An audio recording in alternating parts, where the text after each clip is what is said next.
school population grows beyond a certain point, we're going to have to move some of our partners out and reopen some of the other sites. So I think what we've done is we've built a facility, we've proposed a facility that has lots of flexibility for the future and gives us lots of options in the future. But I think we can always make it better, and there's always room to find ways to improve it. I'm going to leave it at that so that we get through our agenda tonight. Just before you go, just one comment, and then I'll take yours. The earliest, the first comment related to enrollment, I just want to make sure we pin that down to make sure we get it. Got it. So currently, thank you. You want me to respond to that?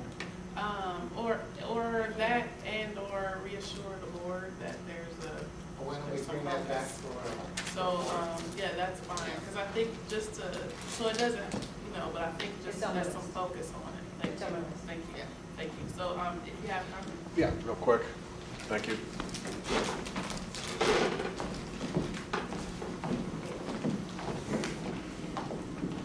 Okay, so in a few minutes, the four of you are going to go into executive session, and then you're going to come back, and then you're going to announce whether or not you decide to adopt the mitigated neg deck.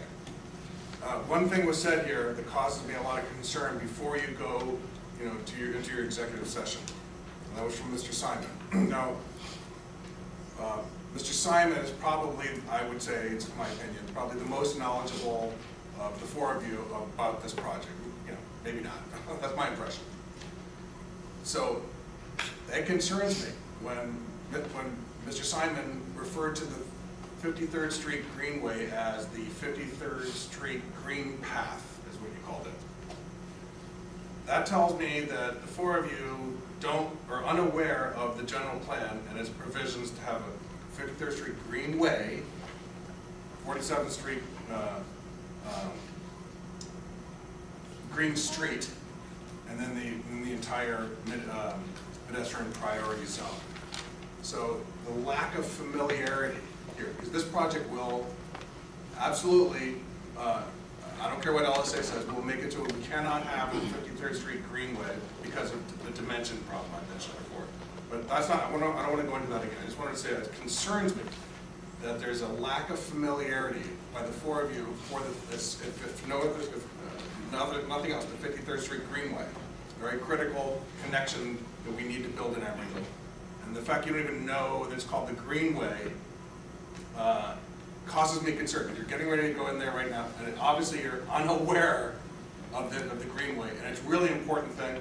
And I would have thought you would have familiarized yourself more by reading our general plan and how this project will impact that. And it just causes me concern. I feel like you don't really care that much.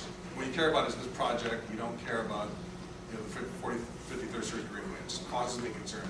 So off you go, and I'm concerned. Thanks.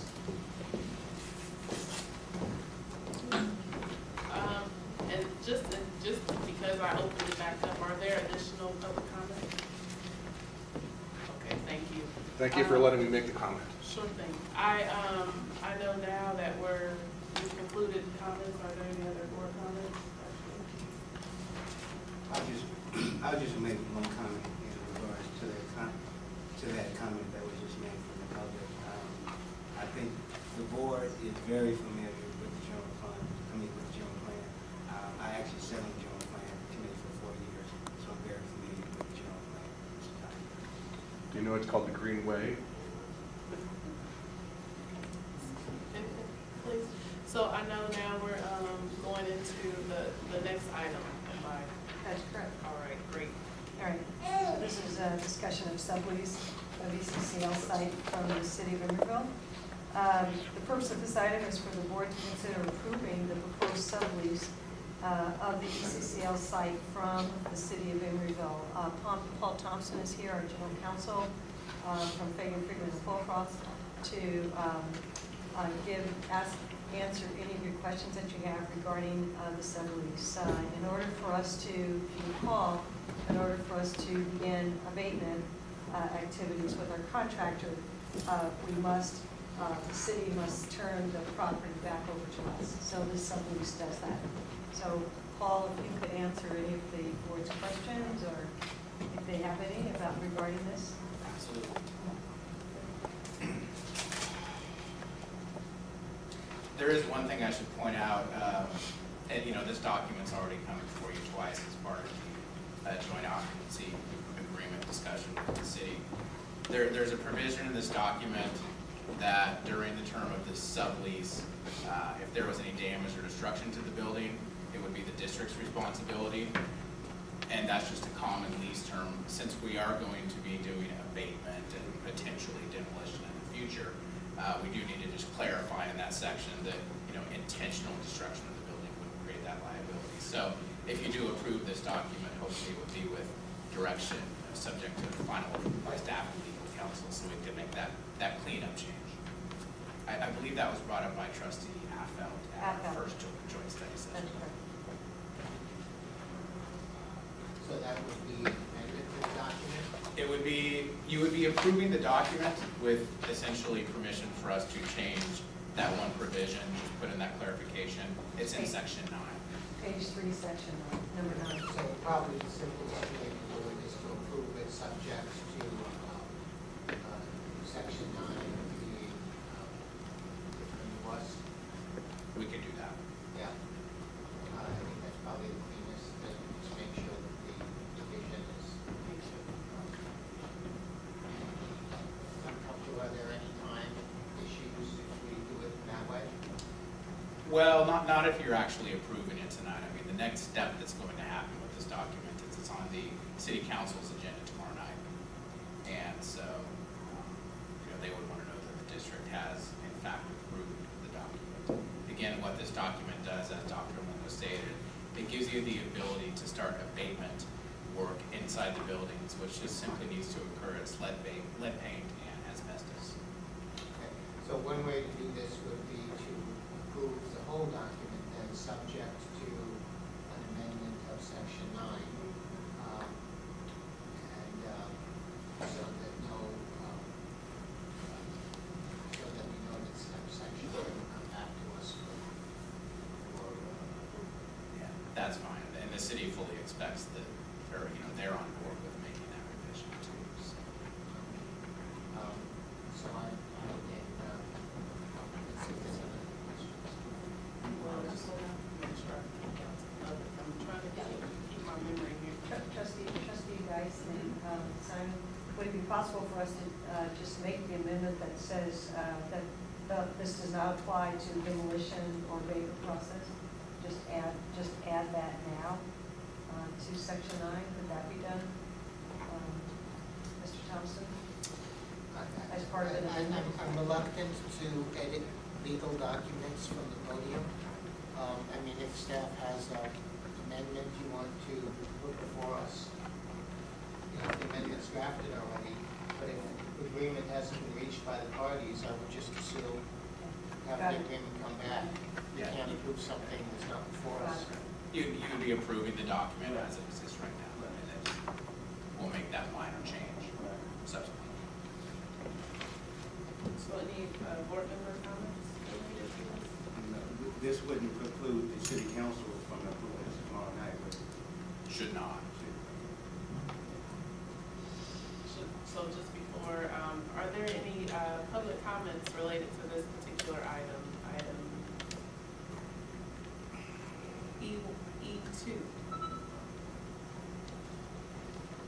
Okay, moving back to the board, did you want to make that motion? Member Simon? I move approval of item E2 subject to approval of amendments to section 9. Second. No, I didn't need a second. Second. Actually, she broke off. Any objections? This is on our agenda, it's H2, please. Do we have the right agenda item number? E2? Okay, it's just a discussion item in E2 and an action item in E2. No, it's a discussion. Right now, we're discussing it, and then we're gonna come back. Oh, I'm glad, No. thanks for my catch then. I don't see that here. It's always good to have an attorney in the audience.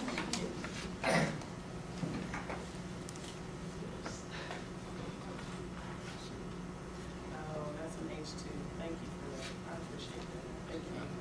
So we appreciate that conversation. Are there any other discussions on this particular topic? All right, so we'll now convene to closed session.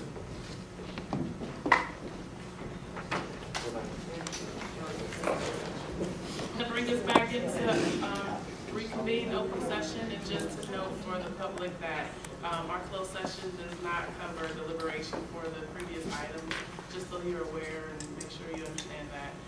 We're now going to actually move into item H1, which is considering adoption of the ECCL CEQA initial study mitigated negative declaration.